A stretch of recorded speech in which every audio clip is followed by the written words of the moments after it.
자, 여러분들 반갑습니다. 이번 이야기는 시청자 킹덕구님께서 시들무에 참여를 해주셨습니다. 오늘 킹덕구님이 들고 오신 이야기 바로 만나보도록 할게요. 네, 여보세요. 킹덕구님.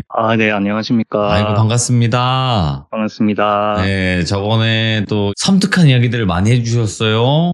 네. 네, 재밌게 오늘. 들어주셔가지고 제가 감사합니다. 근데 오늘 또 찾아오신 이유가 있을 거예요, 분명히. 오늘 또 이야기를 하나 전달해드리려고 어허. 참여를 하게 됐습니다. 도대체 어떤 이야기일지는 우리 시청자분들께 바로 한번 전달을 해드려야 되겠죠? 네, 네, 바로 출발을 해보도록 하겠습니다. 렛츠가! 길이십니다. 킹덕구예요.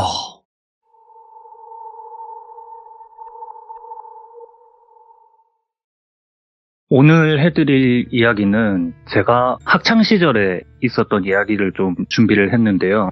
제가 고등학교 1학년 때 있었던 이야기고요.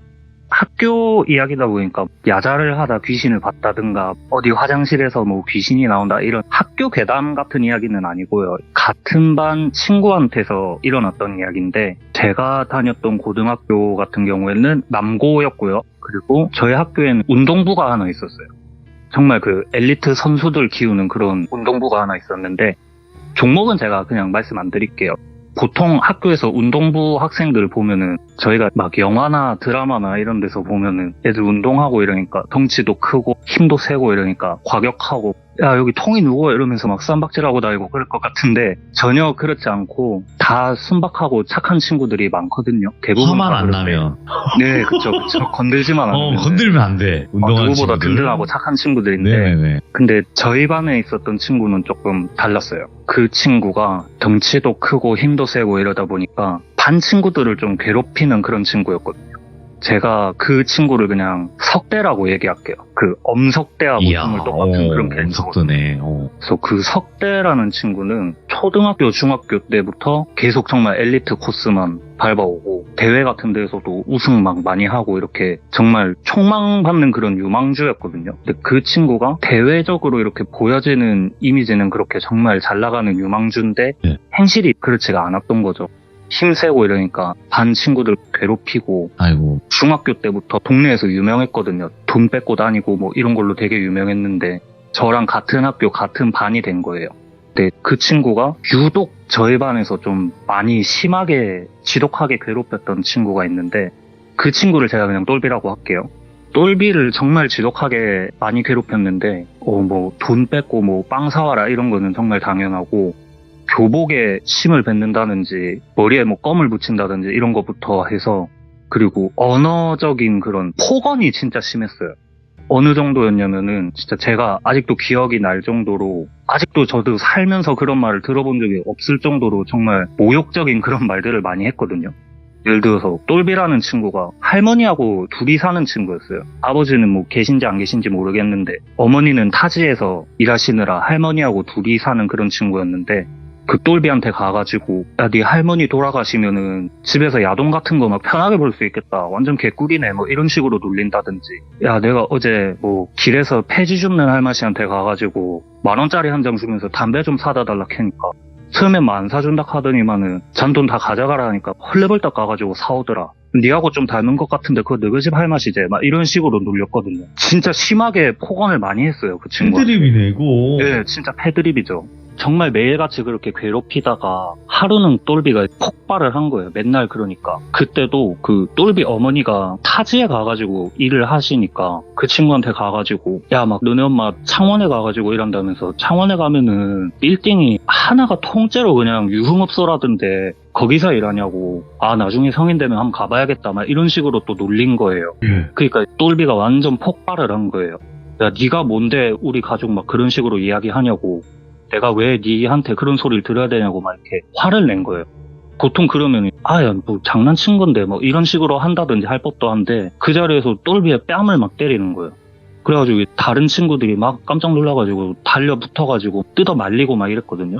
마침 그때가 담임 선생님 수업 시간 전이어가지고 담임쌤이 교실에 딱 들어오더니만은 야, 너희들 뭐 하는 거야? 똘비, 석대, 너네 복도로 나와. 이러고 데리고 가시더라고요. 근데 저희가 이제 좀 걱정이 됐던 게 뭐냐면은 평소에 석대의 행실 때문에 저희가 석대를 되게 안 좋아했었는데 그것도 그건데 학교에서 석대를 너무 감싸고 돌아요.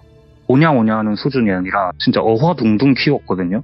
그러니까 그 석대가 학교의 간판이다 이렇게 생각을 했는지 석대가 뭐 잘못을 해도 어떤 교칙에 의한 처벌을 내리지는 않고 오히려 그 피해자인 친구를 데려다가 야 석대도 앞날이 있는데 네가 이렇게 일 크게 만들면은 석대 앞날 막는 것밖에 더 되냐고 원래 남자애들이 그렇게 치고받고 싸우고 하면서 크는 거지 왜 이렇게 쪼르르 와가지고 또 일 크게 만들라 그러냐 막 이런 식으로 요새 말로 가스라이팅이라 그러잖아요 그런 거를 막 그런 식으로 항상 석대 편만 들어주고 그랬거든요. 그리고 저희가 그때도 야 저거 분명히 석대 젊은 남자쌤들이 혼내도 눈 하나 깜짝 안 하는 한데 나이 60 먹은 여자 선생님이 혼낸다고 저거 귓등으로나 듣겠냐고 분명히 또 똘비 탓할 거라고 막 그렇게 저희가 걱정을 하고 있는데 한 5분 있다가 석대하고 똘비하고 교실 뒷문으로 이렇게 들어오고 담임쌤이 앞문으로 이렇게 딱 들어오시더니 저희한테 담임쌤이 하시는 말이 얘들아 석대가 어릴 적부터 운동만 해가지고 아들하고 이렇게 살갑게 지내는 법을 모르는 친구라 그렇다고 너희들이 좀 다가가가지고 석대하고 친하게 지내라고 그런 식으로 얘기를 하시는 거예요. 그러니까 저희는 또 어이가 없잖아요. 당하고 이러는 건 우린데 근데 그러더니 석대 똘비 너희 앞으로 나와 이러면서 앞으로 부르더라고요. 그 2명을. 그러더니 야 남자끼리 원래 그렇게 치고받고 하면서 크는 거라고 남자답게 악수하고 딱 끝내 이러는 거예요.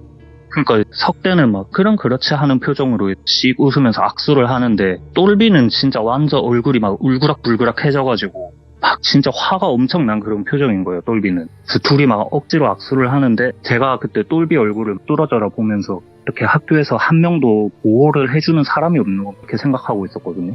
근데 담임쌤이 그때 신나가지고 한술 더 뜨면서 야 진짜 니네 멋있다 니네 진짜 남자답다 야 남자답게 포옹 한번 해라 이러면서 포옹을 또 억지로 시키는 거예요. 그러니까 똘비가 그때까지는 되게 울그락불그락한 그런 얼굴이었는데 포옹을 하니까 표정이 되게 차갑게 싹 굳는 거예요. 그러더니 아휴 이러면서 보고 있는데 갑자기 똘비가 그 호주머니에서 샤프 있잖아요. 샤프를 꺼내더니 석대 옆구리에다가 팍 넣는 거예요. 그래서 사람들 다 깜짝 놀라가지고 어어 하고 있는데 석대도 악 하고 원래는 보통 옆구리에 샤프가 붙으면 꼬꾸라져야 될 거 아니에요. 아 하더니만은 그 상태에서 샤프를 그냥 뽁 뽑아가지고 던져버리고 그냥 똘비를 그 자리에서 두드려 패더라고요. 그래서 학생들하고 다 달려나와가지고 뜯어 말리고 남자쌤들 불러와가지고 진짜 2명이서 달려들어가지고 남자쌤들이 석대를 겨우 뜯어 말리고 그리고 야 석대 똘비 너네 저기 교무실 가 있어 이렇게 해서 2명을 교무실로 보낸 거예요. 그게 저희가 똘비를 마지막으로 본 모습이었어요. 그 뒤로 뭐 전학을 간 건지 자퇴를 한 건지 뭐 그거는 어떻게 돼서 어디로 가서 뭐 어떻게 됐는지는 아무도 몰라요. 그 뒤로 똘비를 본 사람이 아무도 없거든요. 근데 석대는 아무 일도 없었다는 듯이 그냥 아무런 처벌도 안 받고 그냥 다음날도 평범하게 학교 나오고 그리고 그 다음 주로 넘어가가지고 저희가 그때 교실에서 수업을 막 이렇게 듣고 있는데 그때도 석대는 마지막 교시여가지고 훈련 다 끝나고 교실에 있었어요. 물론 엎드려 자고 있기는 했는데 그때도 담임 선생님 수업 시간이었거든요. 한창 수업을 이렇게 듣고 있는데 갑자기 누가 앞문을 똑똑하고 벌컥 열고 들어오시더라고요. 보니까 약간 중년 여자분이세요. 한 50대 정도 돼 보이시는? 근데 되게 강렬한 그런 포스였거든요. 무슨 무대에서 공연하는 사람 마냥 화장 되게 진하게 하시고 머리도 왁스 같은 거 발라가지고 머리도 올백으로 쫙 넘기고 빨간 옷 입고 그러고 있는 여자분이 딱 들어오시는 거예요. 그래서 담임 선생님이 당황하셔가지고 누구십니까? 이를 물어보니까는 저 똘비 애미 되는 사람입니다 이러시는 거예요. 그래가지고 아이고 똘비 어머님 안 그래도 똘비 때문에 전화를 몇 번을 드렸는데 전화가 안 됐다고 교무실 가가지고 기다리고 계시면은 제가 금방 수업 끝나고 갈게요 이러셨거든요 담임 선생님이. 근데 들은 채도 안 하고 그냥 그 맨 앞자리에 앉아있는 친구한테 여기 석대가 누구? 이렇게 물어보시는 거예요. 그 친구가 저 맨 뒤에 엎드려 자고 있는 아가 석대입니다 이렇게 알려드렸어요. 그러니까 그 석대 있는 쪽으로 저벅저벅 걸어가시더라고요. 그래서 저희도 벙쪄가지고 그 아주머니를 이렇게 쳐다보고 있는데 담임 선생님도 아이고 어머니 하면서 막 쫓아가는데 쳐다도 안 보고 그 석대 있는 쪽으로 가시더니만은 그 엎드려 있는 석대 머리를 이렇게 살살 쓰다듬으시더라고요. 강아지 쓰다듬듯이. 그러니까 석대가 잠에서 깬 거예요. 그래서 누구세요? 이러니까 아주머니가 뭐라 하셨는지 아직도 기억나요. 너를 제일 보고 싶어하는 사람이었는데 이제는 네가 제일 보고 싶어할 사람 이러더니 그냥 교실 뒷문으로 나가버리시는 거예요. 그래서 뭔 소리지? 이러고 담임 선생님이 막 쫓아나가시고 저희들끼리 남고 석대도 뭐야? 쉬 이러고 그냥 다시 엎드려 잤거든요. 그리고 저희들끼리 막 수근수근 거린 거예요. 야, 똘비하고 완전 딴판인데? 막 이러면서. 근데 또 포스가 엄청 강렬하셨으니까 저희가 수근수근 거리면서 야, 방금 저 아줌마 어떻게 하고 있는지 봤지? 분명히 뭐 술집 마담 이런 거 아니면 무당이다. 어떻게 보통 사람이 저렇게 하고 돌아다니냐고 그렇게 수근수근 거렸거든요. 그리고 그 다음날에 이제 학교를 갔는데 석대가 없는 거예요, 교실에. 보통 운동부 친구들은 교실에 안 들르고 운동부실, 체육관 이렇게 바로 가는 경우가 많으니까 아 그냥 바로 그쪽으로 갔는가 보다 하고 신경도 안 쓰고 있었어요. 예. 근데 그날 학교가 끝날 때까지 한 번도 모습을 안 비치는 거예요. 그래서 아 그냥 뭐 운동부 스케줄이 바쁜가 보다 이 정도도 생각 안 하고 그냥 아무런 신경도 안 썼거든요. 근데 이틀 3일을 계속 교실에 얼굴도 코빼기도 안 비치는 거예요. 보통 같으면 석대가 왜 학교에 안 오지? 뭔 일 생겼나? 막 이럴 법도 한데 저희는 오히려 분위기 흐리는 친구가 없으니까 좋아하고 그랬거든요. 아 석복절이다 이러면서. 근데 그때가 금요일이었어요. 그 친구가 한 사나흘을 학교를 안 나오고 제가 금요일에 옆반에 친구가 있어가지고 그 친구하고 가가지고 얘기를 하고 있는데 그 반에도 운동부 친구가 한 명 있었거든요. 운동부 학생이. 그 친구가 저한테 오더니 야, 니 8반이지? 이러길래 맞다. 이러니까 야, 석대 인마 와 요새 학교 안 나오노? 이렇게 물어보는 거예요. 석대 바로 운동부 가가지고 지금 운동부실에서 사는 거 아니었냐고 이렇게 제가 물어봤어요. 그때 아니라고 운동부도 지금 며칠째 안 나오고 연락도 안 받는다고 그러는 거예요. 그러길래 그래 근데 나도 사실 석대하고 그래 친한 사이가 아니어가지고 뭐 때문에 학교 안 나오고 있는지 나도 모르겠다 이러니까 그래 알았다 그냥 그러더라고요. 그리고 저희는 금요일에 점심 먹고 나면은 5, 6, 7교시가 동아리였어요. 동아리 시간이라서 동아리 교실로 딱 갔는데 저희 동아리에 누가 있었냐면은 석대에는 한 살 많은 친형이 있어요. 그 친형이 저하고 같은 동아리였어요. 제가 그 형은 석대 형이니까 그냥 석준이 형이라고 할게요. 석준이 형하고 같은 동아리여가지고 딱 갔는데 석준이 형이 있으니까 제가 그냥 무슨 오지랖인지 모르겠는데 석준이 형 저 석대하고 같은 반 친구인데 석대 왜 요새 학교 안 나옵니까? 무슨 일 있습니까? 이렇게 물어봤어요. 또 그 형이 네 석대하고 같은 반 친구구나. 여기서 얘기하긴 그러니까 쉬는 시간에 저 나가가지고 얘기하자 이러시길래 예 알겠습니다 이러고 쉬는 시간에 그 석준이 형하고 얘기를 했어요. 근데 석준이 형이 진짜 안 좋은 표정으로 며칠 전에 아침에 아침밥을 식탁에서 먹고 있는데 원래 석대는 운동부다 보니까 석준이 형보다 일찍 일어나가지고 밥도 일찍 먹고 학교도 일찍 가는데 그날은 석준이 형이 밥을 다 먹을 때까지 석대가 방에서 안 나오더래요. 예. 그래서 어머님이 깨우러 가신 거예요. 석대야, 니 아직도 안 일어났나? 이러면서. 근데 방에 가니까, 아이고, 석대야, 니 와 이러노? 석대야, 정신 차려봐라. 막 이러는 소리가 들린 거예요. 그래서 석준이 형하고 아버님하고 놀라가지고 막 뛰어갔는데, 애가 침대에 누워가지고 눈은 뜨고 있는데, 눈이 막 진짜 한숨도 못 잔 사람처럼 퀭한 눈으로 있는데, 콧물이랑 침을 막 질질 흘리면서 몸을 막 덜덜 떨고 있더래요. 그래가지고, 석대야, 니 와 이러노? 막 이러면서, 이거 뭐 응급실에 가야 되는 거 아닌가? 이러고 있는데, 그 석대가 갑자기 벌떡 일어나더니 되게 엉거주춤한 신생아들 걷는 그런 자세로 한두 걸음 걸어가더니 풀썩 쓰러지고, 또 한두 걸음 걸어가더니 풀썩 쓰러지고 그러더래요. 그래서 이거 뭔가 지금 석대가 어디가 아프구나 싶어가지고 바로 응급실로 데리고 갔는데 응급실에서도 사실 뭐 해줄 수 있는 게 없잖아요. 외상을 입었다든지 그런 게 아니니까. 그래서 여기 큰 병원이니까 뭐 검사를 받아보라 그랬대요. 그래서 검사랑 검사는 병원에서 다 받은 거예요. 뇌부터 해가지고 뭐 다 받았는데 병원에서는 뭐 진짜 영문을 모르겠다 그랬대요. 모든 게 다 정상인데. 그래가지고 뭐 어떡하지 하고 있는데 병원에서도 만약에 보호자님이 입원 치료를 원하시면 할 수는 있는데 예. 지금 이게 원인을 모르니까 계속 같은 검사만 반복하고 병원에서도 해줄 수 있는 치료가 뭐 한계가 있다 뭐 이런 식으로 얘기를 했나 봐요. 그러니까 어떡하지 하고 발만 동동 구르고 있는데 의사 선생님이 그럼 마지막으로 정신의학과를 한번 가보시는 게 어떻겠냐고. 왜냐면 애가 스트레스를 너무 많이 받거나 갑자기 뭐 트라우마가 세게 오거나 그러면은 애가 쇼크가 올 수 있다고 이렇게. 그래서 정신의학과를 한번 가보시는 게 어떻겠냐 이랬대요. 근데 정신의학과를 가니까 오늘은 검사가 안 되고 내일 오전에 비는 시간이 있어가지고 내일 오전에 오라 그랬대요. 그래서 할 수 없이 뭐 아무런 소득도 없이 그냥 석대를 데리고 다시 집으로 간 거예요, 부모님이. 집에 가가지고 석대 침대에 눕혀놓고 계속 땀 닦아주고 침 닦아주고 팔다리 주물러주고 이러면서 병간호를 하고 있는데 석준이 형이 그때 학교를 마치고 온 거예요. 그래서 병원에서 있었던 일도 다 얘기를 해주고 그래서 내일 정신의학과를 한번 가보기로 했다 이러니까 알겠습니다. 일단 어머니 아버지 뭐 오늘 많이 놀라셨을 텐데 방에 좀 들어가서 쉬시라고 제가 석대 돌보겠다고. 그래갖고 석대네 형이 석대를 돌보고 있었는데 석대가 그냥 하면서 그냥 침대에만 가만 누워있던 애가 갑자기 그 상체를 벌떡 일으키더니 똘비가 샤프로 찌는 데 있죠, 옆구리. 거기를 막 팍팍팍팍 미친 듯이 팍팍팍팍팍 긁더래요. 근데 우리가 보통 옆구리나 등 이쪽이 간지러우면은 팔을 뒤로 보내가지고 손으로 긁잖아요. 근데 석대는 발로 긁더래요, 그거를. 근데 들으시는 분도 엥? 싶으실 수 있는데 여러분들 집에서 들으시면서 한번 발을 자기 옆구리에 갖다 대려고 해보세요. 이게 사람이 절대 편하게 할 수 있는 자세가 아니거든요, 이게. 골반에 붙어있는 허벅지가 꺾여가지고 돌아가야 돼요, 그게 되려면.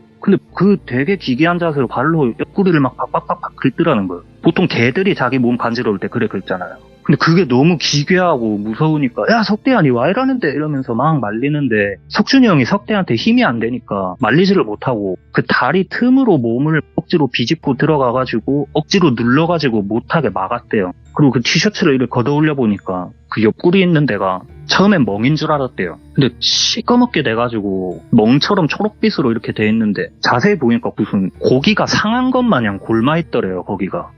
그래가지고 와 이거 진짜 심각하다 싶어가지고 거기 일단 붕대로 감아놓고 못 긁게 다리를 계속 누르고 있었대요, 몇 시간을. 그러다가 밤이 된 거예요. 밤이 되니까 어머님이 오셔가지고 석준아 니도 내일 학교 가야 되니까 고마 들어가 자라고 엄마가 돌볼게 이렇게 된 거예요. 석준이 형이 방에 가가지고 자고 있는데 한밤중에 또 깍 하는 비명 소리가 막 들리는 거예요. 석준이 형이 자다 깨가지고 뭔 일이고 이러면서 방으로 뛰어갔는데 이거는 제가 좀 순화해서 표현을 할게요. 그 석대가 완전 이성을 잃어가지고 어머니를 덮치고 있었던 거예요, 강제로. 그러니까 아버님하고 석준이 형이 완전 깜짝 놀라가지고 석대를 막 걷어차고 밀치고 뜯어내고 그 허리띠로 팔다리를 다 묶어놨대요. 애가 계속 난동을 부리니까. 어머님 달래드리고. 그리고 한숨도 못 자고 아침 해 뜰 때까지 그래 묶어놓은 상태로 석대를 계속 지켜보다가 바로 병원으로 데려간 거예요. 근데 정신과 그 병동에 가가지고 검사를 받으려고 하는데 정신과 검사 같은 거는 피를 뽑는다든지 뭐 사진을 찍는다든지 그런 게 아니잖아요. 일단 그 선생님하고 대화를 해야 이 사람이 지금 어떤 상태구나 진단을 할 건데 대화 자체가 안 되니까 뭐 말을 걸어도 그냥 초점 없는 눈으로 멍 때리고 뭘 물어봐도 대답도 안 하고 침만 질질 흘리고 그리고 어제 있었던 얘기도 다 말씀을 드리니까 그럼 검사지를 한번 해보자고 검사지를 주니까 검사지를 쳐다도 안 보고 그냥 계속 멍 때리고 앉아있더래요. 손에 펜을 쥐어줘도 그냥 바로 풀쩍 떨어뜨려버리고. 그러니까 아예 검사 자체가 안 되니까 그 의사 선생님이 뭐 이렇게 명함 같은 거를 이렇게 쓱 주시면서 마지막으로 여기를 한번 좀 가보시는 게 어떻겠냐 그랬대요. 그래서 이게 뭡니까 하고 보니까 자폐 환우들 이렇게 전문으로 입소시켜가지고 치료하는 그런 시설인데 여기를 좀 한번 가보시는 게 어떻겠냐 이렇게 조심스럽게 말을 꺼냈대요. 그러니까 부모님은 완전 청천벽력인 거죠. 그제까지만 해도 진짜 경상도에서 진짜 제일 잘 나가던 그런 유망주였는데 갑자기 그 자폐병동에 들어가게 생겼으니까 그래서 이거를 지금 그래서 입소를 시켜야 될지 말아야 될지 그거를 지금 부모님이 일도 못 나가고 맨날 울면서 고민 중이시라고 그 얘기를 석준이 형이 저한테 해준 거예요. 저는 사실 그렇게까지 구구절절 얘기해 줄 줄은 몰랐거든요. 그냥 석대가 몸이 너무 아파가지고 지금 학교를 못 나가고 있다. 병원에 왔다 갔다 하느라 그냥 그 정도만 얘기해 줄 줄 알았거든요. 근데 이렇게 되게 자세하게 어머님한테 그런 일이 생겼던 것까지도 저한테 얘기를 해주니까 와 진짜 심각한 상황이긴 심각한 상황인가 보다 이렇게 생각이 들었어요. 그래서 제가 석준이 형한테 사실 얼마 전에 똘비라고 석대가 되게 괴롭혔던 친구가 한 명 있는데 그 친구의 어머님이 오셔가지고 석대를 한번 보고 가셨다. 알고 계시냐 이러니까 알고 있대요. 그 담임 선생님이 이미 얘기를 해줘가지고 똘비 어머님이라는 분한테 비상 연락망 이런 거 있잖아요.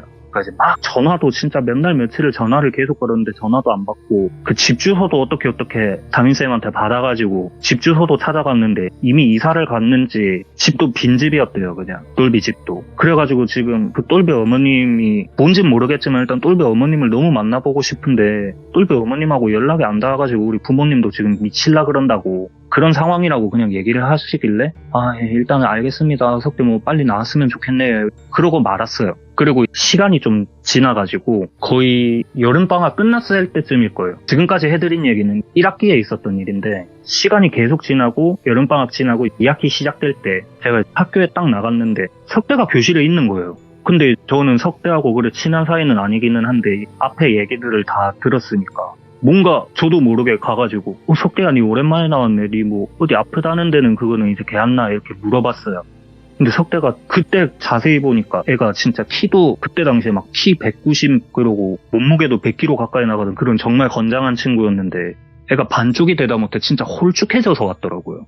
눈도 되게 퀭해가지고 다크서클이 진짜 막 볼까지 내려올 정도로 진짜 퀭한 눈으로 제가 걔한 나이를 물어보니까 그냥 되게 영혼 없는 목소리로 괜찮아? 그냥 그러고 말더라고요. 눈도 저를 안 쳐다보고 그냥 허공 쳐다보고 괜찮아? 이러길래 그래 알았다 쉬어라 그냥 그러고 자리로 갔어요. 그리고 수업을 막 듣고 있는데 갑자기 뒤에서 기침 소리가 막 콜록콜록콜록 이렇게 기침 소리가 나는 거예요. 한두 번은 그냥 그래 수업 중에 기침할 수 있지 이러는데 기침을 진짜 거의 한 1분 동안 안 멈추고 하니까 수업하시던 선생님이 열이 받으셔가지고 야 누가 수업 시간에 기침을 이래 하노? 복도에 나가서 하든가 양호실에 다녀오든가 해야지. 그래서 화가 나셨는데 그때도 기침이 안 멈추고 계속 콜록콜록콜록 막 거리는 거예요. 근데 그게 석대가 내는 소리인 거예요. 그래서 다들 석대 쪽으로 이렇게 쳐다보고 있는데 그 수업하시던 선생님이 그 석대 쪽으로 가가지고 야 석대 아니 걔한나니 뭐 양호실 안 가봐도 되겠나 이러는데 우리가 기침을 진짜 심하게 하면은 숨 넘어가가지고 헛구역질처럼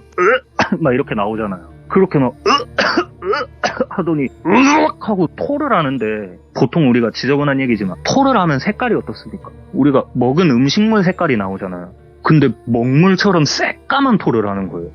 먹물처럼 새까만 토를 하더니만은 그때 다들 깜짝 놀라가지고 선생님이 석대 어깨에 손을 이렇게 딱 올리면서 야 석대 아니 걔안나 하고 어깨에 손을 딱 대는 순간 석대가 진짜 바닥에 무슨 석고 대제하는 사람처럼 바닥에 납작 엎드리더니만은 죄송합니다 잘못했어요 잘못했어요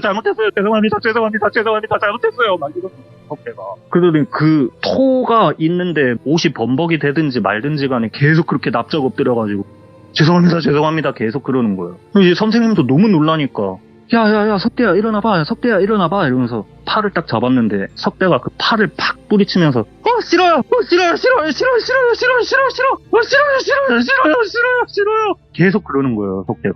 그러니까 난리가 난 거예요 교실이. 그래가지고 빨리 담임 선생님한테 일단 가서 얘기하고 니는 뭐 119 불러라 막 이런 식으로 된 거예요. 119가 와가지고 그때 석대를 실어 갔어요.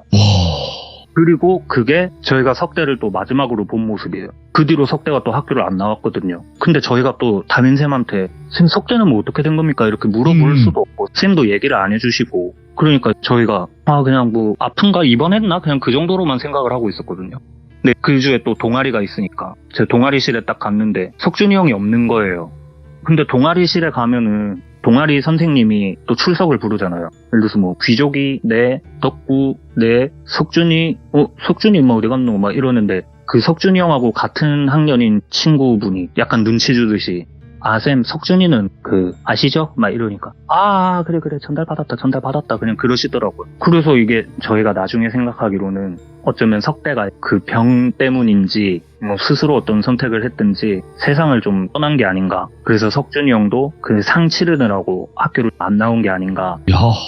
그렇게 생각을 하고 이야기는 그냥 이렇게 끝이 나요. 뭔가 어떤 시원한 결말은 없어요 사실. 근데 제가 제3자의 눈으로 이렇게 이 사건을 딱 보면서 너무 좀 미스테리하잖아요. 저희 친구들끼리도. 대체 뭘까? 석대는 왜 갑자기 하루아침에 그래 됐을까? 똘비하고 똘비 어머니는 또 뭐였을까? 이렇게 너무 미스테리하게 남잖아요. 그리고 이게 또 시간이 제가 고등학교 1학년 때니까 거의 11년, 12년 막 이렇게 지난 얘기다 보니까 제가 좀 잘못 기억하고 있는 부분도 사실 있을 수 있잖아요.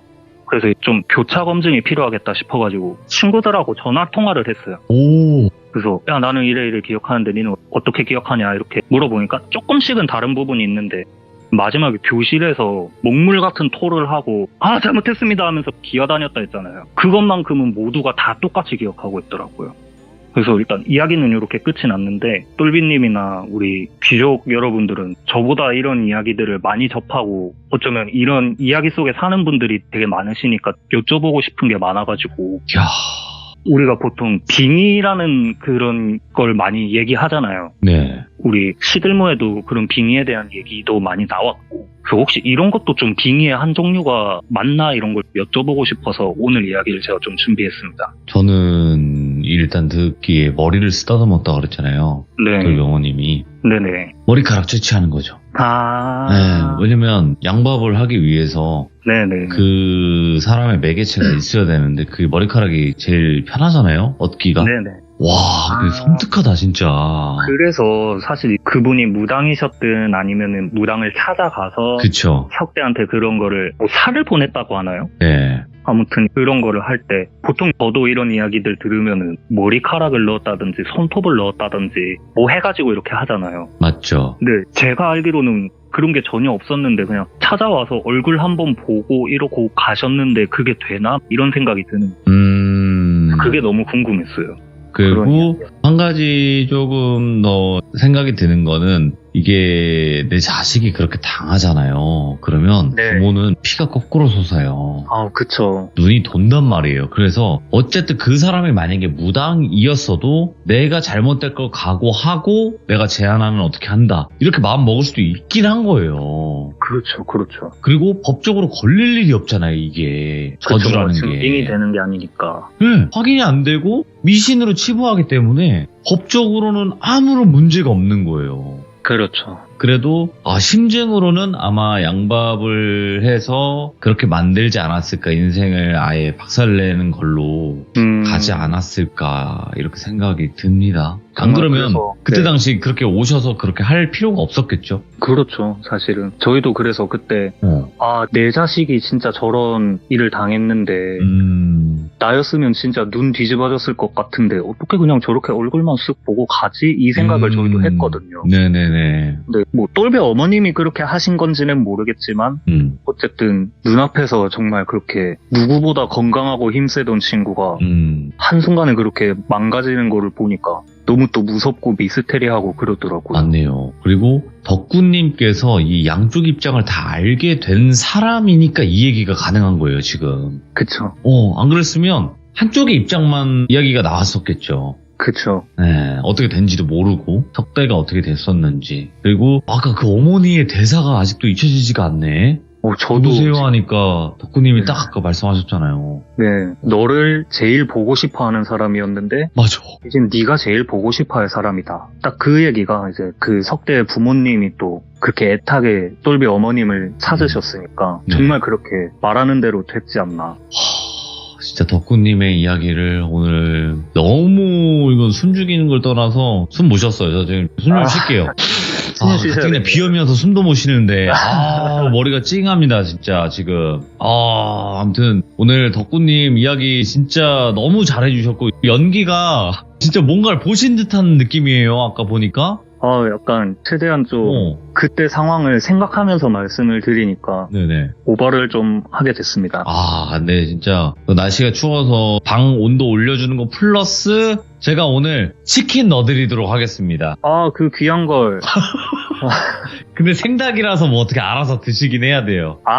예, 생닭입니다 일단. 어떻게 잘 해보겠습니다. 네, 손질은 되어 있는데요. 익히지가 않은 거라서 이런 그거는 알아서 뭐 불을 지펴서 이렇게 구워 드시든 이렇게 하시면 될 것 같습니다.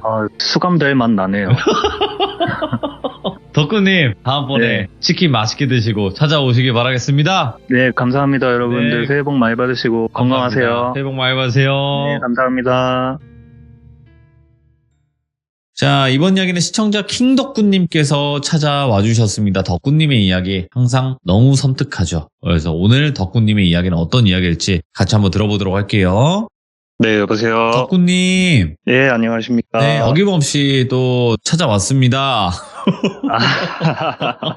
반갑습니다. 자주 뵈면 좋아요, 이렇게. 그쵸. 네, 좋습니다. 오늘 덕구님께서 시델무에 또 방문을 해주셨지만 오늘 이야기는 어떤 이야기일지 주제가 있을까요? 주제는 오늘은 좀 가족에 대한 이야기가 될 것 같아요. 근데 제 가족은 아니고. 다른 가족. 네네네. 알겠습니다. 그러면 어떤 이야기일지는 들어봐야 알 것 같으니까 바로 출발을 해보도록 하겠습니다. 렛츠고! 기리십니다. 킹덕구예요.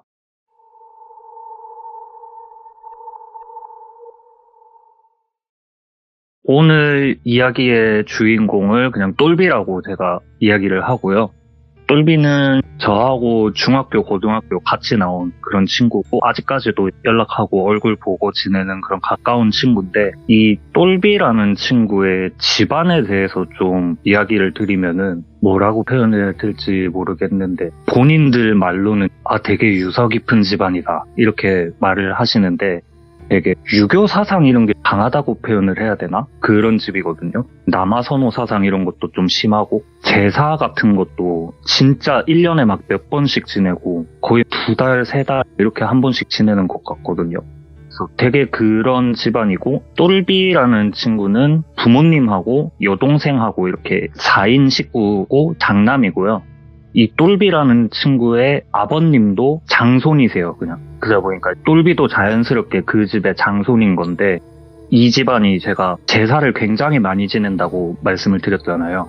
그러니까 이런 제사 준비 같은 것도 제사도 다 똘비네 집에서 하고 이러다 보니까 그 똘비의 아버님의 형제 관계도 남동생분이 한 분 계시고 여동생분이 2분인가 3분인가 이렇게 계시는데 똘비한테는 작은아버지하고 고모님들이죠. 그런 분들도 다 집에 그런 제사나 집안 행사가 있을 때마다 다 똘비 집에 모여가지고 이렇게 제사도 지내고 행사도 지내고 하는데 그런 거를 다 똘비 어머님께서 혼자서 그냥 다 준비를 하시는 거예요. 똘비 아버님이나 작은아버님이나 이런 분들은 남자니까 이런 거 안 한다, 손가락 까딱 안 하시고, 그리고 고모님들도 오히려 아버지께서 이런 거는 장손집에서 큰 며느리가 하는 거라고 너희들 뭐 멀리서 왔는데 좀 쉬어라 하면서 오히려 아버님이 고모님들이나 이런 분들은 다 아무것도 못하게 하고 하니까 어머니하고 어린 여동생 둘이서 막 음식하고 음식 나르고 제사상 차리고 이런 거를 다 도맡아 하셨거든요.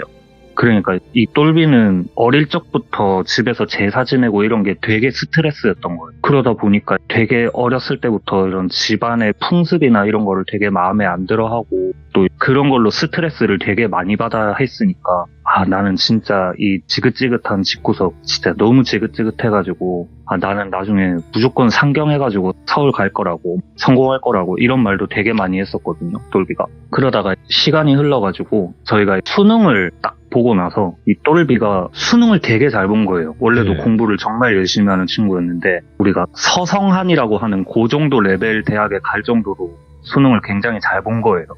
그래서 부모님한테 가가지고 어머니 아버지 저 뭐 수능을 봤는데 이렇게 좀 잘 봐가지고 제가 원하는 대학교에 좀 이렇게 지원할 수 있을 것 같다 이렇게 말씀을 드리니까 어머니는 너무 좋아하셨대요. 아이고 막 우리 똘비 너무 고생 많았는데 진짜 너무 잘됐다. 똘비야 축하한다 이러면서 너무 어머니는 좋아하셨는데 아버지는 그냥 뭐 별 반응이 없으시더래요.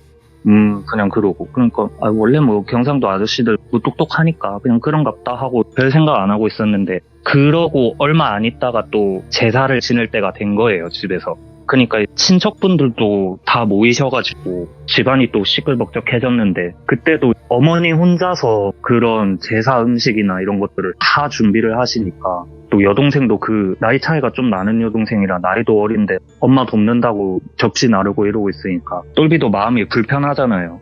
그래가지고 어머니 제가 뭐 도와드릴 거 없습니까? 이러면서 막 어슬렁어슬렁 거리는데 작은아버지가 똘비를 붙잡더니만 야 남자가 장손이 어디 부엌에 들어가냐고 그런 거 하는 거 아니라고 여기 앉아가지고 뭐 술 한잔 받아라 니도 이제 성인인데 술은 뭐 어른한테 배워야 되는 기라 이러면서 술을 막 먹였대요. 되게 불편하게 그냥 되게 불편하다 이러고 있었는데 또 수능이 끝났을 때쯤이니까 그런 대학 얘기가 막 나온 거예요.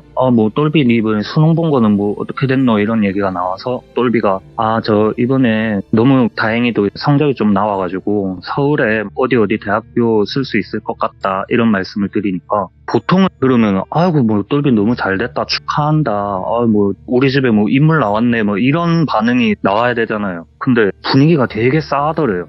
왜 그러시지? 이러고 있는데 작은아버지가 술을 한 잔 드시더니만 아니 똘비야 근데 네가 우리 집에 저 장손인데 네가 우리 이 지역을 떠나가지고 서울로 올라간다는 게 그게 말이 안 된다고 그러지 말고 요새 뭐 뉴스 보니까 서울대 나온 아들도 취직이 안 돼가지고 난리던데 그러지 말고 우리 지역에 여기 뭐 국립대 있다 해가 그쪽으로 가라고. 요새는 정부에서도 국립대, 지방대 이런 데에다가 투자를 많이 해가지고 오히려 비전이 좋다고 막 그런 얘기를 하더래요.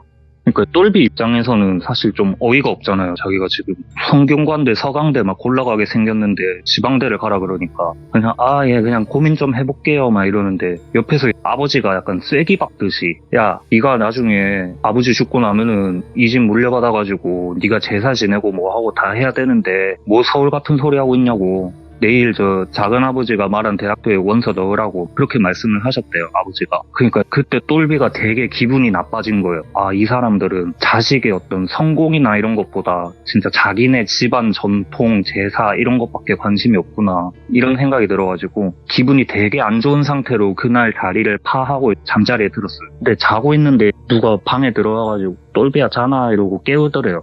일어나 보니까 어머니인 거예요. 어머니 뭐 어쩐 일이십니까? 이러니까 어머니가 똘비 그 침대에 딱 걸터 앉으시더니 통장을 몇 개 이렇게 탁탁탁 꺼내시더래요. 이거는 니하고 니 여동생 똘순이 엄마가 뭐 학원 과외 이런 거 한 번도 못 붙여주고 공부시킨 게 너무 미안해가지고 나중에 너희들 가고 싶은 대학교 생기거나 하고 싶은 일 생긴다 하면은 그때 주려고 모아놨던 돈이라고 아빠 몰래 이 돈 가지고 서울 이 가고 싶은 대학교 가가지고 하고 싶은 공부하라고 그러시더래요. 이 돈이면은 뭐 등록금 내고 조그만한 자취방 하나 구할 수 있을 거라고. 그래서 똘비가 너무 감동받아가지고 그 자리에서 밤새 어머니하고 부둥켜 안고 운 거예요. 그리고 똘비가 자기가 원하던 대학에 가고 자취방 구하고 학교가 또 개강을 하니까 아르바이트도 하고 열심히 공부를 하면서 정신없이 지내다가 또 제사를 지내야 될 그 타이밍이 딱 온 거예요. 그래서 똘비가 여동생한테 연락을 했대요. 여동생한테 연락을 해가지고 이번 달에 제사 있다 해가 나 뭐 언제 내려가면 되겠노 이러니까 여동생이 아 오빠 근데 일단은 이번에는 내려오지 마라 이러대. 그래서 와 뭔 일 있나 이러니까 아 그런 거는 아니고 그냥 나중에 통화하자 이러고 되게 급하게 전화를 끊으려고 하는데 뭐가 막 우당탕 하더니만은 아버지가 전화를 딱 뺏어서 받더래요. 그래서 아버지 이러니까 야 누가 너 아버지고 이 못 놈의 뭐 상놈 새끼야 하면서 막 욕을 하시더래요 아버지가. 똘비가 당황해가지고 아무 말 못하고 있으니까 야 너는 이제 다시는 내려올 생각하지 말고 연락도 하지 마 이러고 그냥 전화를 딱 끊어버리시더래요. 그래서 아 이게 내가 서울에 있는 대학교 갔다고 지금 아버지가 이러는가 보다 하고 아버지하고 그 친가 쪽 사람들한테 실망감이 되게 크게 들어가지고 그 다음부터는 그 아버지 포함해서 친가 쪽 사람들하고 연락도 아예 안 하고 얼굴도 아예 안 보고 지냈어요. 거의 전련하듯이. 그러다가 똘비가 군대에 갈 때가 된 거예요. 근데 군대 갈 때도 아버지한테는 그냥 연락도 안 하고 어머니하고 여동생만 따라오고 막 그랬거든요. 그렇게 거의 완전 전련하고 살다가 똘비가 군대를 전역할 때쯤에 전역만 앞두고 있을 때 그때 자고 있는데 당직 사관이 와가지고 깨우더래요. 병장 김똘비 이러고 일어나니까 똘비야 니 집에서 전화가 왔는데 한번 받아보라 그러더래요. 그래서 행정반에 가가지고 전화를 딱 받았더니 아버지가 돌아가셨다는 거예요. 그래가지고 되게 멍했대요. 이게 뭔 상황이지 이러면서. 그래서 똘비가 아침 해 뜨자마자 그냥 바로 청원 휴가 받아가지고 내려온 거예요. 장례식장으로. 저하고 제 친구들도 그때 똘비 아버님 장례식장에 갔거든요. 이튿날에 갔는데 저희가 가니까 똘비가 있어가지고 저희가 뭐 절 올리고 밥 먹고 이러고 있다가 잠깐 짬이 생겨가지고 똘비하고 나가가지고 담배를 한 대 피우고 있는데 똘비가 그때까지는 되게 좀 무덤덤해 보였거든요. 되게 그냥 아무렇지 않아 보였는데 애가 그 자리에 있으니까 갑자기 막 눈물을 뚝뚝 흘리면서 우는 거예요. 끄끄거리면서. 그래갖고 저희도 아 이제야 애가 좀 실감이 나는가 보다. 그래 암만 그래 지지고 볶고 했어도 가족인데 부모인데 어떻게 안 슬프겠냐 이러면서 막 똘비를 달래주고 있었어요. 근데 똘비가 갑자기 야 진짜 저것들이 인간이가 이런 소리를 하는 거예요. 그건 뭔 소리고 와 그러는데 이러니까 똘비가 장례식장에 딱 내려왔을 때 빈소에 들어가가지고 아버님 영정사진을 딱 그냥 이렇게 멍하니 보고 있었대요. 근데 작은아버지하고 고모들하고 친척분들이 딱 오시더니 똘비야 이리 와서 좀 앉아봐라 이러시더래요. 그래서 그때까지만 해도 어른들이니까 약간 똘비야 네가 이제 가장이니까 네가 정신 똑바로 차리고 엄마하고 여동생 네가 챙겨야 된다. 금전적인 거든 뭐든 필요한 거 있으면 연락해라. 그냥 이런 말씀을 좀 해주실 줄 알았는데 그냥 자리에 앉자마자 상복도 못 갈아입고 그냥 군복 입고 있는 애를 자리에 앉혀가지고 서류 몽탱이를 막 탁탁탁 꺼내시더래요. 이게 뭡니까? 이러니까 이거는 뭐 너 아버지 보험금이고 이거는 뭐 너 아버지 앞으로 돼 있는 땅하고 너 살던 그 집이고 이거는 뭐 우리 집안 선산 땅이고 이거는 뭐 너 아버지가 생전에 종친회비 같은 거 한 달에 뭐 얼마씩 넣던 건데 이런 거 네가 상속받으려면 세금 네가 다 내야 되고 아버지가 생전에 붓던 돈이니까 이것도 네가 다 해야 되고 이런 거를 다 막 얘기를 하더래요. 이게 이제 네가 장손이니까 이거 네가 다 해야 된다. 그래서 똘비가 아니 근데 이거를 왜 지금 저한테 보여주십니까? 이러니까 너 엄마는 지금 저래 하루 종일 울고 있는데 그리고 너 엄마는 집안 사람도 알고 여잔데 이거를 엄마한테 보여줘가지고 뭐하냐고 그런 식으로 말을 하더래요. 그러니까 똘비가 와 진짜 아니 집안 사람도 아니라고 이렇게 취급할 거면은 그동안 몇십 년 동안 제사 지낸다고 이렇게 부려먹고 돈 한 푼 안 쥐어주고 그래놓고서는 이제 와서는 뭐 상속받을 때 되니까 집안 사람 아니라 그러고. 그러니까 똘비가 이 사람들은 진짜 상종을 하면 안 되는 사람들이구나 이런 생각이 딱 들었대요. 그래가지고 상을 다 치르고 나서 장례식 다 마무리하고 나서 똘비가 군대를 전역을 하고 제일 먼저 한 일이 뭐냐면은 그 아버지로부터 내려온 집하고 땅하고 이런 거 있잖아요. 부동산 이런 것들. 그걸 다 처분해버렸어요. 부동산에 가가지고 이거 지금 뭐 묻지도 따지지도 말고 시세보다 무조건 다 싸게 내놔도 상관없으니까 제일 빨리 처분해달라고. 그래서 보험금이랑 이런 거 있으니까 그런 걸로 세금 다 내고 다 처분을 한 다음에 여동생하고 어머니를 모시고 서울로 올라가요.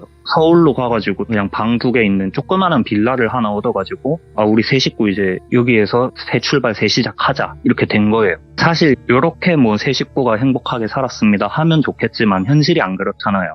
그때부터 부동산 처분하고 이럴 때부터 그 친척들한테 연락이 미친 듯이 오더래요. 전화가 미친 듯이 쏟아지니까 안 받은 거예요, 전화를. 그러니까 문자로 막 야 이 뭔 놈아 상놈아 뭐 혹자시가 이러면서 문자가 미친 듯이 쏟아진 거예요. 그러니까 똘비가 너무 스트레스 받으니까 연락처를 차단하면은 다른 번호로 문자 오고 연락처를 차단하면은 다른 번호로 연락 오고 이러니까 못 참겠어가지고 어머니, 여동생, 자기 것까지 연락처를 싹 다 바꿨어요. 전화번호를 다 바꿨는데 그런데도 너무 소름 돋게 한 하루 이틀 있으면은 야 네가 전화번호 바꾸고 잠수 타면은 모를 줄 알았냐고 못 찾을 줄 알았냐고 또 계속 연락이 오는 거예요. 거의 뭐 진짜 그렇게 두더지 게임 하듯이 연락처 차단하면 또 오고 차단하면 또 오고 이런 삶을 살다가 어느 날 집에 딱 도착을 했는데 우편물이 하나가 와 있더래요. 이거 뭐지? 이러고 확인을 해보니까 법원에서 소장이 날아온 거예요. 네. 친척들이 똘비를 뭐 재산 분할이나 이런 걸로 걸어가지고 소송을 건 거예요. 똘비한테. 근데 저는 소송을 잘 안 해봐가지고 모르는데 이게 그쪽에서 아무리 말 같지 않은 걸로 걸고 넘어져도 일정 기간 안에 이의 신청 이런 거를 안 하면은 그쪽에서 주장한 대로 그냥 자동으로 넘어간다 그러더라고요. 그럴 수 있겠다. 그래가지고 똘비가 급하게 막 변호사를 찾아다닌 거예요. 법률 상담하고 다니고 이러다가 너무 다행히 좋은 변호사님 만나가지고 그 변호사님한테 그동안 있었던 일까지 다 말씀을 드리니까 이거는 이 소송도 이 소송인데 일단 이 사람들이 뭐 문자로 협박하고 욕하고 이런 것도 당연히 다 걸 수 있고 그리고 그동안 이게 증명은 어렵겠지만 어머니가 지금까지 제사 준비 이런 거 혼자 다 도맡아 하신 것도 이런 것도 다 청구할 수 있다. 원하시면은 할 수 있다. 원하시냐 이러니까 똘비가 사실 그렇게까지는 원하지 않고 그냥 이 사람들하고 더 엮이고 싶지가 않다고 이 사건만 빠르게 좀 처리하고 다시는 그 사람들하고 안 보고 싶어요. 저는 그냥 그렇게 한 거예요. 똘비가. 그래서 재판을 넘어갔는데 재판이라는 게 또 하루아침에 끝나는 게 아니라 짧으면은 몇 달 길면 1년 이렇게 걸리잖아요. 몇 달 동안 계속 최후 변론이니 어쩌니 하면서 법원 왔다 갔다 하다가 마지막 최종 판결 나는 날에 똘비가 변호사님하고 같이 법원에 간 거예요. 상대방 그러니까 원고 측 친척들은 아무도 안 나오시고 그쪽 변호인분만 나오셨대요. 판결을 딱 봤는데 너무 다행히도 똘비네가 이긴 거죠. 원고의 그거를 뭐 기각한다 이렇게 나온 거예요. 그래서 똘비가 너무 고생하셨습니다. 변호사님 감사합니다 이러고 나오는데 너무 후련하다 이렇게 생각을 하던 찰나에 뒤에서 누가 야 똘비야 이러고 부르더래요. 뒤를 딱 돌아보니까 작은아버지가 거기 계셨대요. 근데 뭐 거기서 안녕하세요 이런 말이 안 나오잖아요. 뭐야 이러고 있는데 작은아버지가 딱 오시더니만 야 똘비야 그래도 우리가 이렇게 뭐 얼굴 붉히고 했어도 가족은 가족인데 우리 가가지고 뭐 소주나 한잔 하자 이러더래요. 작은아버지가. 근데 거기서 누가 예 가시죠 이러겠어요. 저는 작은아버지하고 다시는 얼굴 보고 엮이고 싶지도 않고 도란도란 우리가 소주 한 잔 이렇게 기울일 사이도 아니고 저는 그냥 가겠습니다 이러니까 그러면은 마지막으로 저 앞에 가가지고 담배 나는데 태우자 하시더래요. 그래서 그래 마지막이니까 하고 흡연구역으로 가가지고 담배를 딱 필라 그러는데 작은아버지가 잠깐 이거 펴라 이거 이러면서 담배를 딱 건네주시더래요. 근데 처음 보는 담배길래 이거 뭡니까 이러니까 이거 뭐 아는 지인이 해외여행 갔다가 그 나라에서 파는 담배라고 뭐 사온 건데 펴보니까 괜찮더라 이거 한 대 펴라 이러더래요. 오호. 그래서 예 하고 그냥 담배를 한 까치를 이렇게 싹 뽑으려 그러니까 아니 이거 그냥 깍채로 네 가져가라 난 집에 한 보루 더 있다고 이 채로 가져가 이러더래요. 그래서 예 그냥 얼떨떨하게 담배를 받아들고 그 자리에서 담배를 피운 거예요.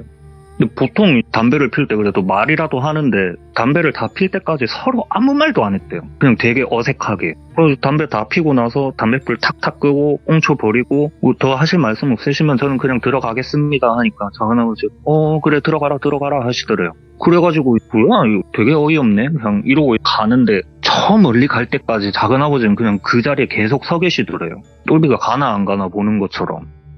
뭐야 찜찜하게 그냥 이러고 있었는데 그러고 나서 그 친가 쪽 사람들하고는 아예 진짜 아무런 연락도 접촉도 없이 완전히 절연을 하고 이제 완전 해방이다 하는 느낌으로 산 거예요 똘비가.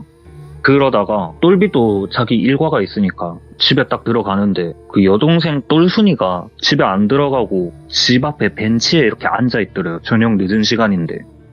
야 똘순아 니 안 들어가고 여기서 뭐하노 이러니까 오빠 나 지금 집에 들어가기 무서워가지고 못 들어가겠다 이러더래요 똘순이가. 그게 뭔 소린데 왜 무서운데 이러니까 집 앞에 이상한 사람이 서 있다 이러더래요 똘순이가. 응? 집 앞에 누가 서 있는데 이러니까 모르겠다고 나도 아까 뭐 학교 끝나고 계단으로 이렇게 올라가는데 현관문 앞에 어떤 검정색 우비 같은 거를 입고 있는 사람이 서 있더래요. 그래가지고 지금 들어가면 안 되겠다 싶어가지고 저 사람이 이제 갈 때까지 집 앞에 앉아 있어야겠다 하고 이렇게 앉아 있었던 거예요. 근데 그 빌라가 옛날 그 빨간 벽돌 빌라 같은 거 있잖아요. 그건데 1층에 현관문 하나 있고 가운데에 계단이 있고 양쪽으로 세대가 하나씩 있는 되게 조그만한 빌라인데 계단이 유리창으로 돼 있어가지고 밖에서도 그 계단이 보여요. 그 사람이 오르락내리락 하는 게 다 보이는데 똘순이가 거의 막 2-3시간을 그 건물 밖에 앉아 있었는데 그 문 앞에 서 있던 검정 우비를 입은 사람이 나오는 게 안 보였다는 거예요. 문도 1층에 있는 그 현관문 하나뿐인데 그쪽으로 나온 사람도 없고 이래가지고 아직까지 집 앞에 서 있는 것 같아가지고 지금 엄마나 오빠나 올 때까지 기다렸다고 그러는 거예요 똘순이가. 그러니까 이제 똘비가 그래 그러면 똘순이 여기 있어봐 이러더니 혼자 올라갔는데 아무도 없대요 현관에. 그래가지고 이제 다시 내려가가지고 똘순아 니 뭐 잘못 본 거야 얘가 아니면 뭐 옆집 찾아온 사람인데 호수를 잘못 착각을 해가지고 우리 집 앞에 서 있었나 보지 아무도 없다 올라가자 이래가지고 똘순이하고 올라간 거예요. 너무 신기하게 그 다음날부터 똘비 똘순이 그리고 똘비 어머님 이렇게 세 식구한테 안 좋은 일들이 엄청 많이 생겼어요. 예를 들어서 똘비 어머니께서 이제 그 식당에서 일을 하고 계셨거든요. 식당에서 불이 나가지고 팔에 화상을 좀 크게 입으신 거예요.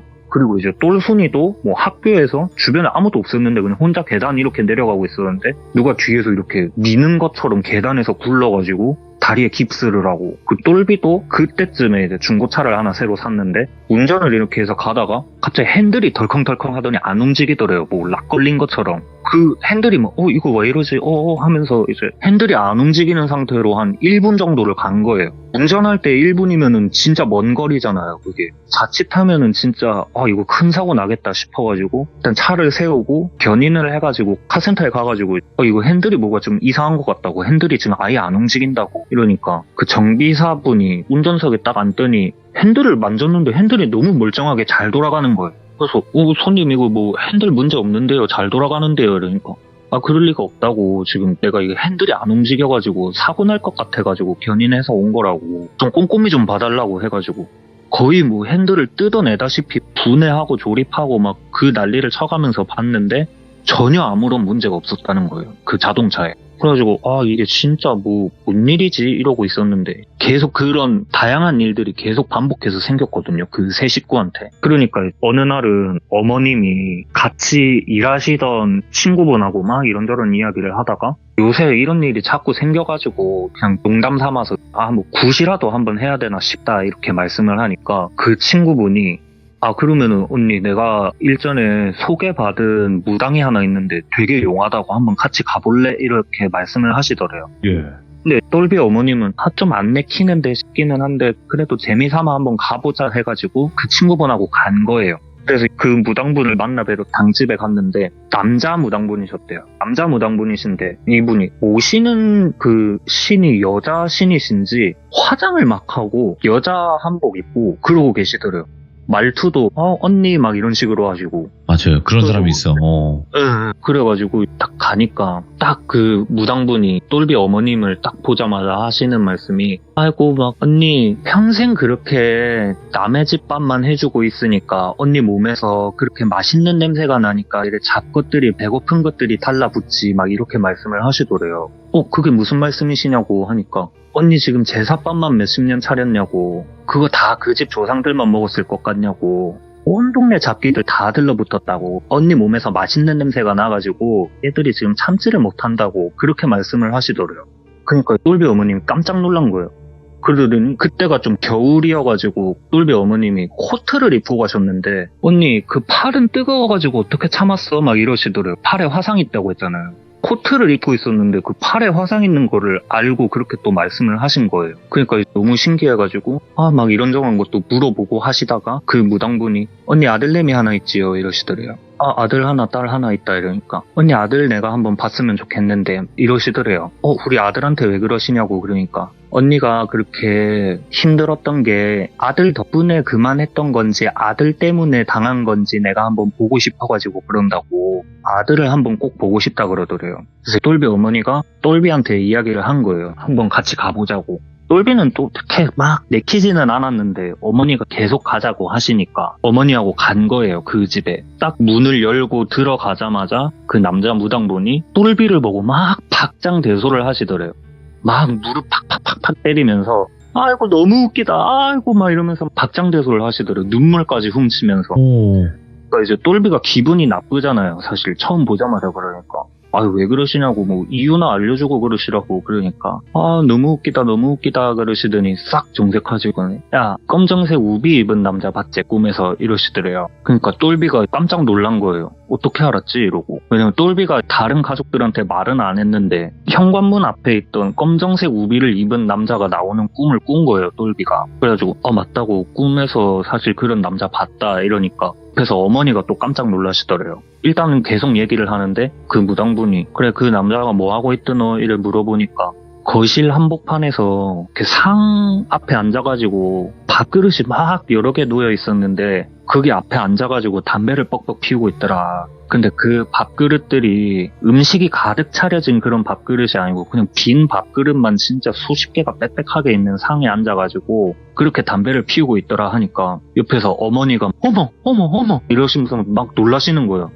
그러니까 그 무당분이 어머니를 딱 보시더니 언니도 똑같은 꿈 꿨지요 이러시더래요. 그러니까 어머니도 맞다고 자기도 똑같은 꿈 꿨다고. 근데 괜히 뭐 부정탄다 이럴까봐 말을 안 했다고 자기가 꿈 꿨다고 생각해가지고 그러더니 그 무당분이 똘비한테 여동생한테 전화 한번 해봐 이러시더래요. 그래서 여동생한테 전화를 한 거예요. 똘순이한테. 여동생이 오빠 이러고 받으니까 똘순이한테 똘순아 니 저때 현관문 앞에 검정색 우비 입은 남자 봤다고 했었지 이러니까 맞다고 그러니까 니 그 남자 나오는 꿈 꿨었나 이러니까 똘순이가 말을 안 하더래요. 대답해봐라 괜찮다 이러니까 사실은 그날 밤에 꿈을 꿨는데 그 검정 우비 입은 남자가 거실에 앉아가지고 상 이렇게 쫙 펼쳐놓고 빈 그릇 있는 상에 앉아가지고 담배를 막 뻑뻑 피고 있더라 이런 말을 하더래요 똘순이가.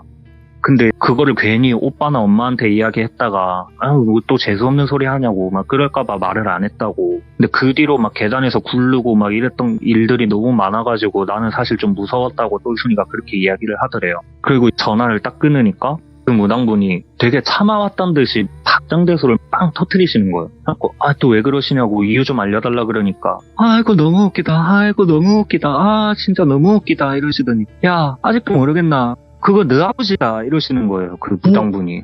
그래서 왜? 저희 아버지라고요? 이러니까 내가 자기 자식 새끼들한테 붙은 이런 영가들은 내가 많이 봤는데 그마에 심통이 나가지고 달라붙어 있는 사람은 내가 처음 본다고 그렇게 말을 하시더래요. 왜 심통이 난 건지 그러면 어떻게 하면 좋겠냐 우리 아버지가 그러는 거면 어떻게 하면 좋겠냐 그러니까 뭐 어떻게 굿해야지 이러시더래요.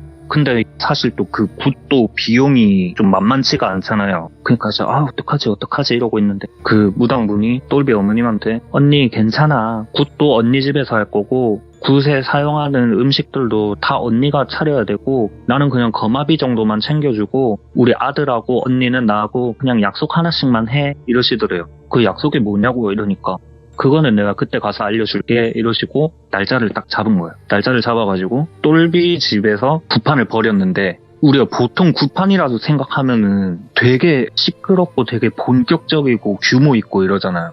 그렇다기보다는 그냥 그 무당분이 평상시에 똘비 어머님께서 제사상 차렸을 때처럼 그런 제사 음식들 그냥 쫙 깔아놓고 그리고 똘비한테 나가가지고 담배 한 갑 사오라고 그러더래요. 그래가지고 알겠습니다 하고 똘비가 나가서 담배를 한 갑 사온 거예요. 그리고 그 무당분께서 그 밥상 앞에 서가지고 막 굿을 방울도 흔드시고 막 춤도 추시고 이러면서 굿을 막 한참을 하다가 담배 가져와 이러더니 담배를 딱 꺼내가지고 하나를 불 붙여가지고 쭉 마시고는 음식 하나에 꽂아놓고 또 하나를 뽑아가지고 불 붙여놓고 한 입 쭉 마시더니 또 음식을 꽂아놓고 거의 한 2갑을 그렇게 해놓더래요. 음식마다. 그러니까 계속 그렇게 하니까 방 안에 담배 연기가 가득할 거 아니에요. 근데 또 이 여동생은 그때 당시에 또 고등학생이 내니까 켈록켈록거리다가 담배 연기 너무 심하다 머리 아프다 이러면서 가가지고 창문을 딱 열라 그러는데 그 무당분이 갑자기 와다다 뛰어가가지고 창문 열지 마! 하고 소리를 막 지르시는 거예요. 똘순이한테. 그리고 똘순이가 잘못했어요 막 이렇게 된 거예요. 그래가지고 계속 그 굿을 계속 하시다가 그 담배가 타 들어가니까 그 담배째들이 다 꺼져가지고 음식에 막 떨어졌을 거 아니에요. 갑자기 그 무당분이 방울이며 뭐며 다 집어 던지고 그 음식을 막 개걸스럽게 드시더래요. 담배째가 막 범벅이 된 그런 음식들을 손으로 막 진짜 개걸스럽게 이렇게 먹고 있는데 그 똘비 어머님하고 똘비 여동생하고는 이거를 진짜 좀 실제로 내 눈으로 보니까 좀 무섭다 이러고 옆을 쳐다봤는데 똘비가 완전 눈이 흰자가 돼가지고 똘비도 달려들어가지고 그 음식을 막 집어 먹었대요.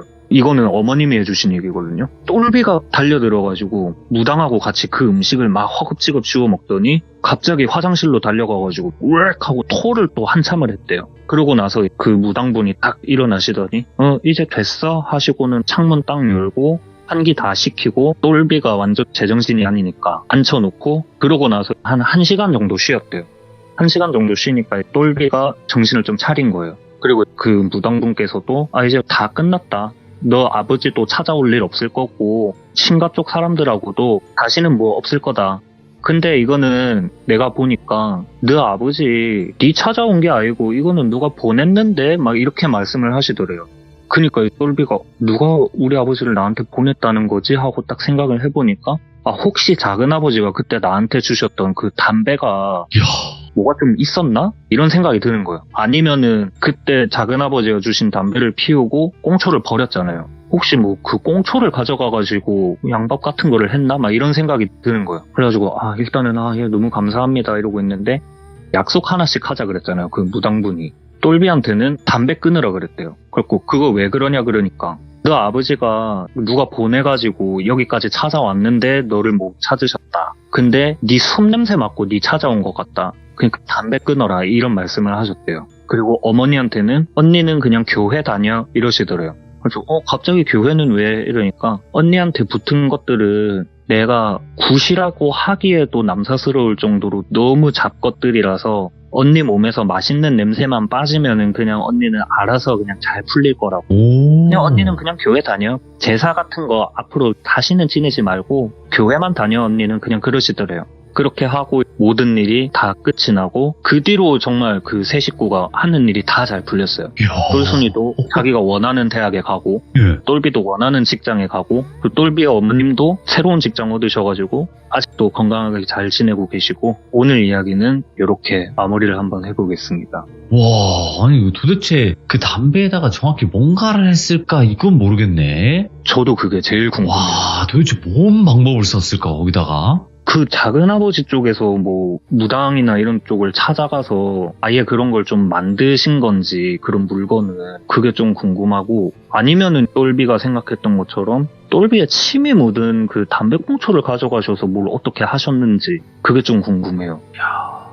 근데 처음에는 어떤 얘기일까 하면서 계속 들었잖아요. 저도. 네네. 그냥 일반적인 집안 싸움, 땅 싸움, 재산 싸움 이런 건가 보다 그런 거 했더니 많죠. 네. 이야 역시 덕구님 아니겠습니까? 진짜. 재밌게 들어주셔서 감사합니다. 잠시나마 그 정도밖에 생각을 못했던 저 자신을 뺨을 때리겠습니다. 안 됩니다, 안 됩니다. 진짜 혹시나 그냥 그런 싸움 정도의 이야기일까? 라고 생각했던 제 자신을 잠시 타작을 했습니다, 제가.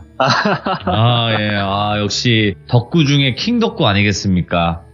과찬이십니다. 근데 이렇게 이야기를 네. 잘하고 또 소름 끼치게 하실수록 위로 네. 올라가시는 길들이 좁아져요. 점점 아래로 아이고. 내려가실 텐데 괜찮으시겠나? 어떡하나 이거 싶네. 나중에 아예 빛을 볼 수가 없어요. 나중에는 진짜로 인공 햇빛 같은 거 점점 봐야 이제 돼. 점점 이제 눈도 좀 침침해지고요. 아래로 내려가니까.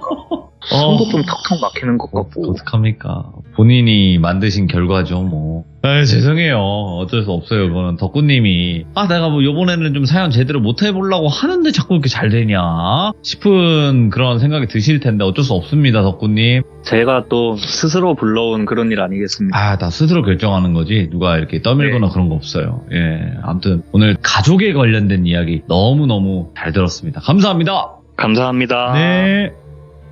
가족 이야기 중에서도 너무 또 레전드 이야기가 하나 나오지 않았나 싶습니다. 이거 보통 이야기가 아니네요. 이거 보니까. 지금 또 댓글에 또 무당 소개해달라고 그러시는데, 여러분들. 이야기 속에서의 무당이 했던 행동들, 그거는 그 상황, 그때 당시 그 무당의 행동들만 생각하시고 들으시면 됩니다. 지금은 어떤 무당이 되었을지, 어떻게 변질되었을지, 아니면 어떻게 더 잘 되었을지, 이건 아무도 모르는 겁니다, 여러분들. 그러니까 그냥 이야기 속에 그 당시 상황에 따른 무당이라고 생각만 해주시면 좋을 것 같고, 오늘 덕구님의 이야기도 너무나 섬뜩하게 잘 들은 것 같습니다. 시청해주신 모든 분들 고맙습니다. 감사합니다.